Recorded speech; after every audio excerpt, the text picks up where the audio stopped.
Hello friends and welcome to the Exams Made Simple. We are back again with the Hindu Complete Newspaper Analysis for 18th of February 2024. 18 फरवरी 2024 के analysis देखेंगे। Sunday का दिन है। सारी चीज़ें important हम cover करेंगे। रिक्वेस्ट छोटी सी रहेगी कि लाइक कर दो यार प्लीज़। मतलब मैं इतने अच्छे से बोल रहा हूँ आप लोगों को, है ना। चॉकलेट वॉकलेट खा लेना मेरे से, लेकिन लाइक प्लीज़ कर दो, है ना।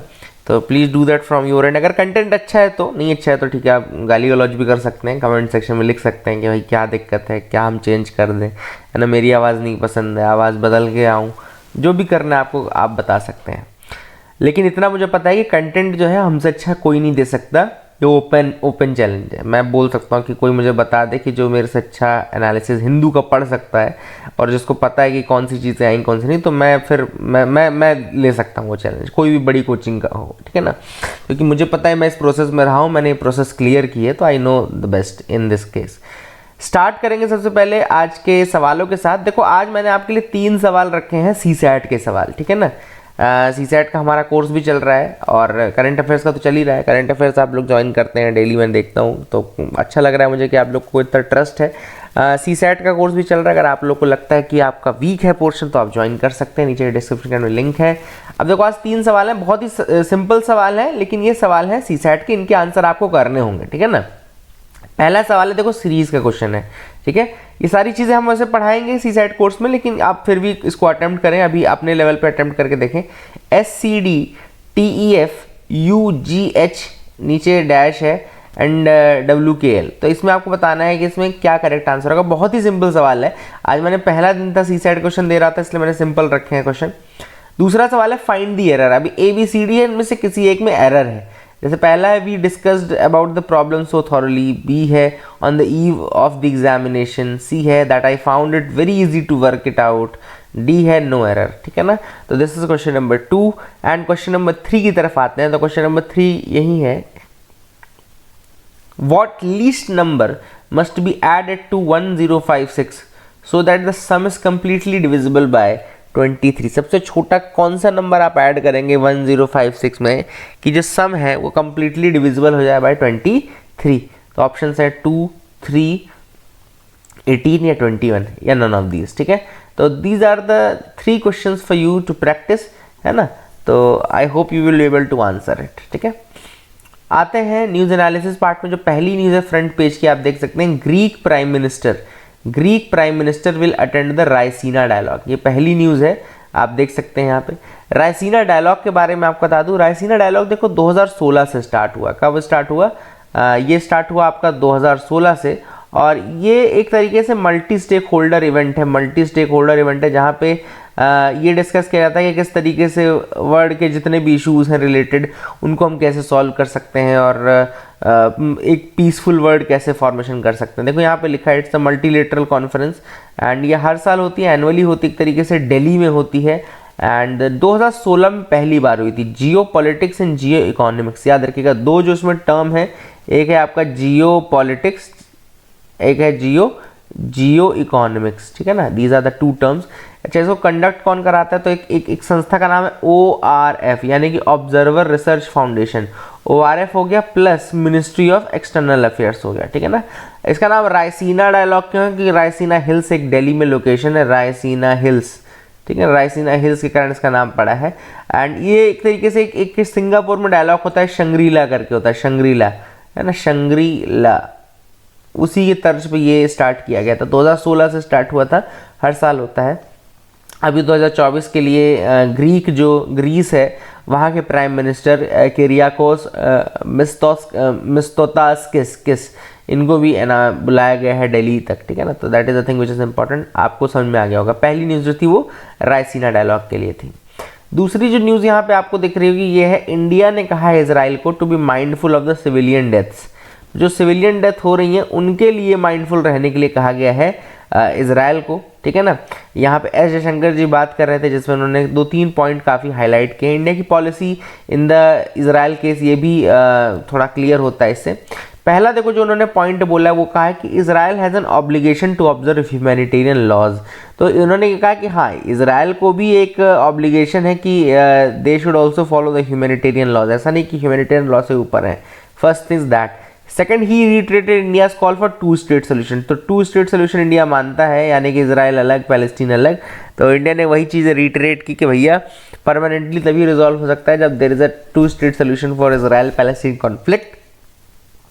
तीसरा जो उन्होंने कहा कि जो हमास ने अटैक किया था उसको टेररिज्म ही कहा है। तो मतलब हमने ऐसा नहीं कि इजराइल का फेवर नहीं किया, हमने टेररिज्म वो ही बोला है, जो हमास ने अटैक किया था उसको we called that terrorism. And लेकिन फिर भी उन्होंने कहा है कि ये जो हॉस्टेजेस हैं एंड गाजा रिलीफ कॉरिडोर है उसको आप उसका काम आप आगे बढ़ाइए।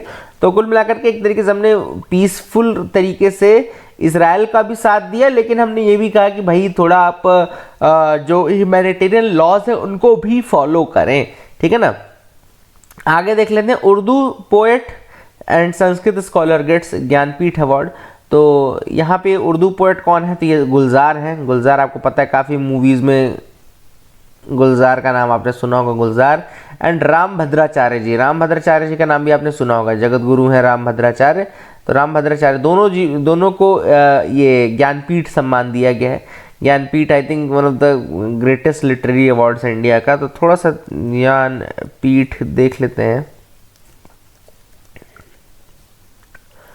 देखिए यहाँ पे ये गुलजार है एंड लिरिसिस्ट है Gulzar and Sanskrit scholar Ram Bhadracharya ji has got the highest literary honour of this country. तो ज्ञानपीठ अवार्ड जो है वो हाईएस्ट लिटरेरी ऑनर है इस कंट्री का। तो ये भी बड़ी चीज़ है जो आपको आई होप पता चल गई होगी, ठीक है।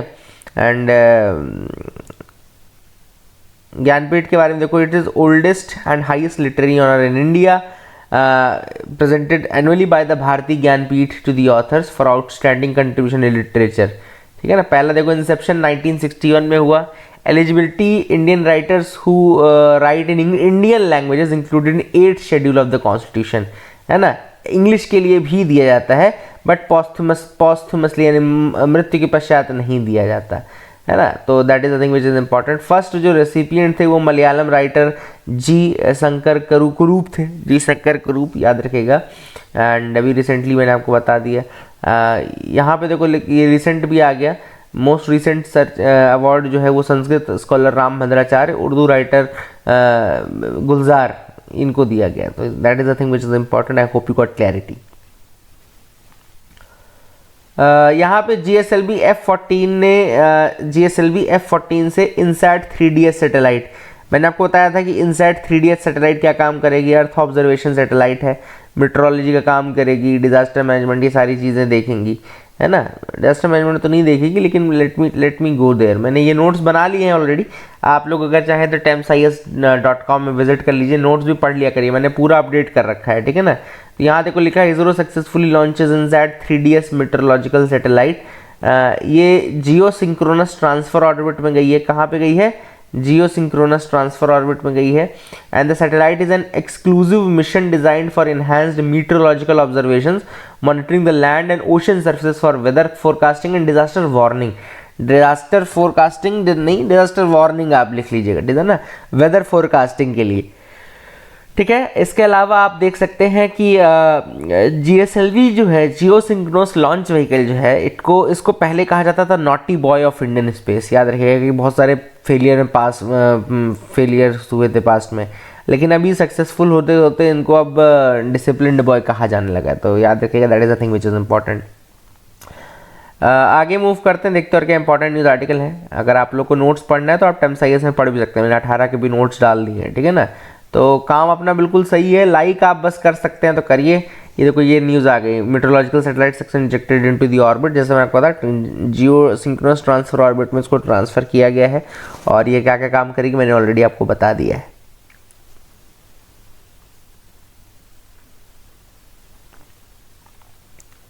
आगे देखिए, IAF showcases its weapon arsenal fire power at Pokhran. तो ये जो पोखरन रेंज है कहाँ पर है, ये आपके जैसलमेर के पास है। इट्स रेंज नियर जैसलमेर इन राजस्थान।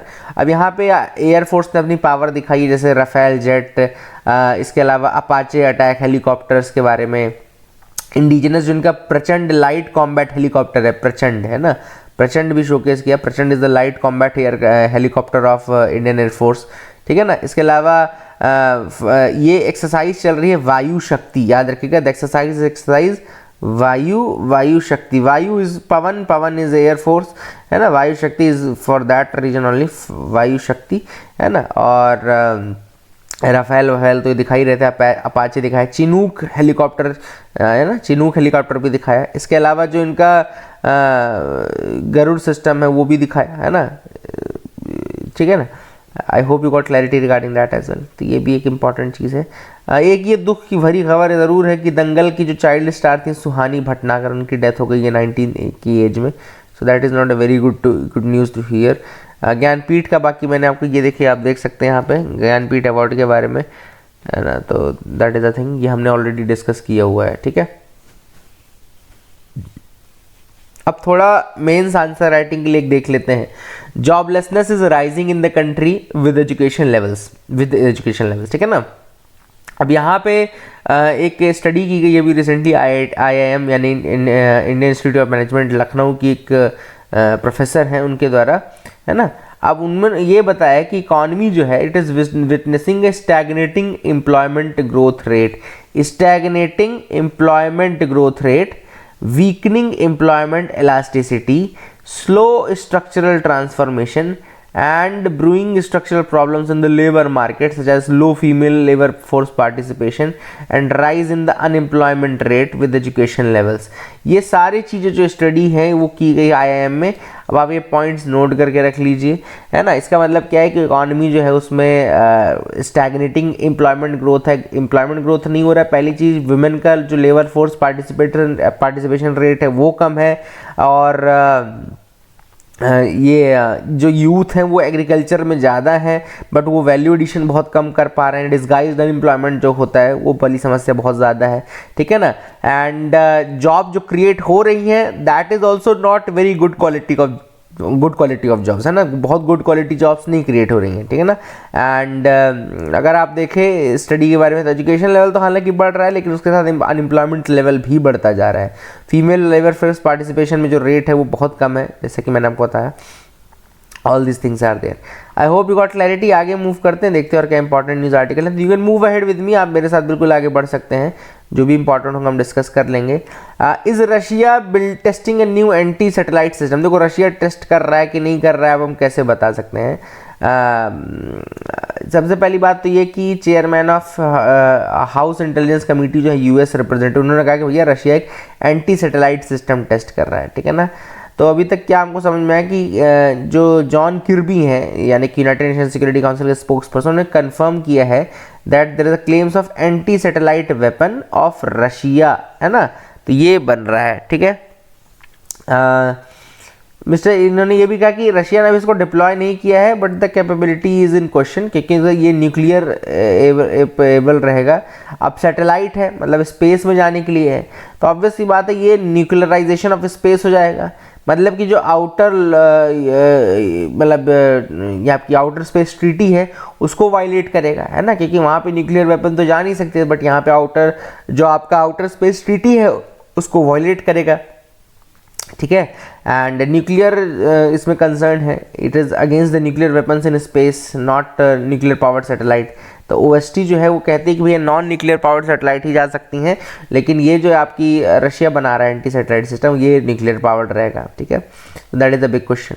अब यहाँ पे एंटी सैटेलाइट सिस्टम में होता क्या है, तो एंटी सैटेलाइट वेपन जो होता है they are designed to basically debilitate and destroy satellites that are already in the orbit and operational, ठीक है ना। तो जो सैटेलाइट ऑलरेडी ऑर्बिट में है या ऑपरेशनल है उनको डिस्ट्रॉय करने के लिए होता है, ठीक है। जैसे कि मैंने आपको बताया कि ये न्यूक्लियर कैपेबल है and it can do the harmful contamination of the space.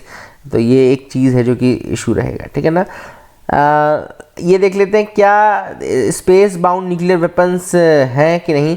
तो हाई एल्टीट्यूड टेस्ट जो है 1962 में एक स्टारफिश प्राइम के नाम से US ने डेटोनेट किया था, एक thermonuclear bomb 400 kilometre above the ground, ठीक है ना। And it remains the largest nuclear test conducted in space, है ना, याद रखिएगा।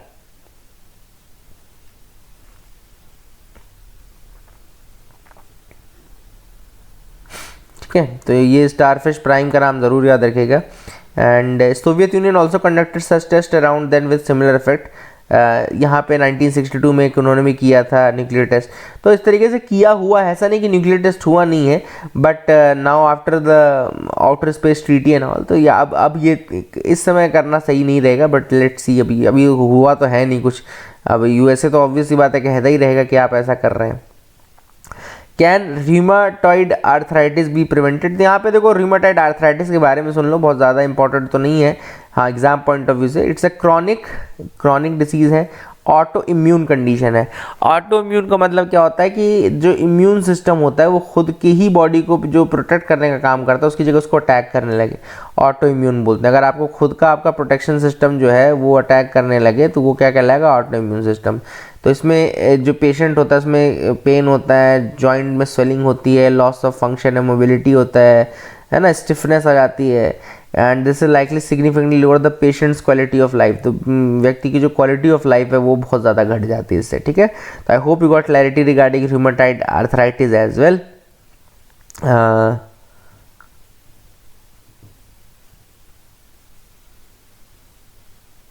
ओके, ठीक है ना, तो इसको याद रखिएगा। आगे मूव करते हैं। इट्स नॉट दैट कि एग्जाम यूपीएससी आपसे रूमेटॉइड आर्थराइटिस का डायरेक्ट ऐसा क्वेश्चन पूछने लगा, पूछ सकता है, ऐसा नहीं बोल रहा हूँ, लेकिन जो इस आर्टिकल में आया वो तो नहीं पूछेगा। तो let's wait for some good articles. अब nearly 50% pregnancies in India are high risk. अब यहाँ पे क्या बोला गया है कि इंडिया में जो लगभग 50% प्रेगनेंसीज होती हैं वो हाई रिस्क होती हैं। अब सबसे ज़्यादा ये मेघालय में देखी गई, मणिपुर, मिजोरम, तेलंगाना, सिक्किम, उड़ीसा, छत्तीसगढ़, यहाँ पे सबसे ज़्यादा हाई रिस्क प्रेगनेंसीज देखी गई। रीजंस क्या क्या है मैं आपको बता दूं। सबसे पहला रीज़न है ओबेसिटी। ओबेसिटी यानी कि जो 30 से ज़्यादा का बॉडी मास इंडेक्स लेते हैं। बॉडी मास इंडेक्स मतलब हाइट टू वेट रेशियो जो होता है, अगर 30 से ज़्यादा आ रहा है वो, तो फिर आप मतलब ओबीस हैं। और ओबीस तो वैसे बहुत पहले ही हो जाते हैं, लेकिन 30 से ज़्यादा में और ज़्यादा रिस्क रहता है बीएमआई अगर 30 से आता है तो। इसके अलावा दूसरा जो है रीज़न है leading a short birth spacing, मतलब बर्थ के बीच में गैप कम रहना। एडवर्स बर्थ आउटकम जैसे कि मिस कैरिएज हो जाना, एबॉर्शन, स्टिल बर्थ होना, एंड यहाँ पे सिजेरियन सी सेक्शन जो है डिलीवरी वो भी एक रीज़न हो चुका है।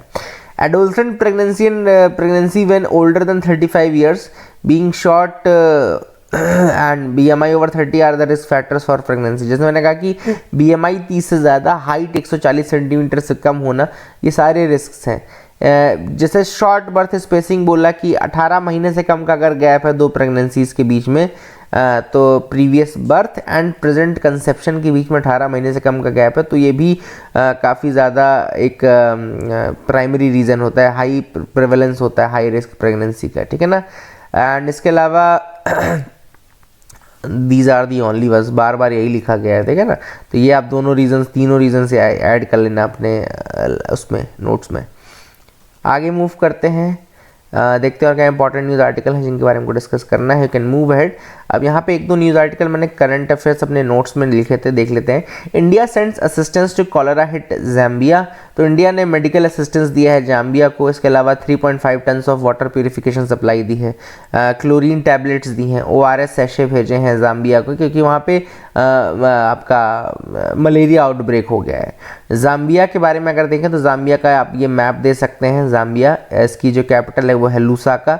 Lusaka is the capital of Zambia. यहाँ पे आपको देखो यहाँ पे कुछ लेक्स भी दिख रही होंगी।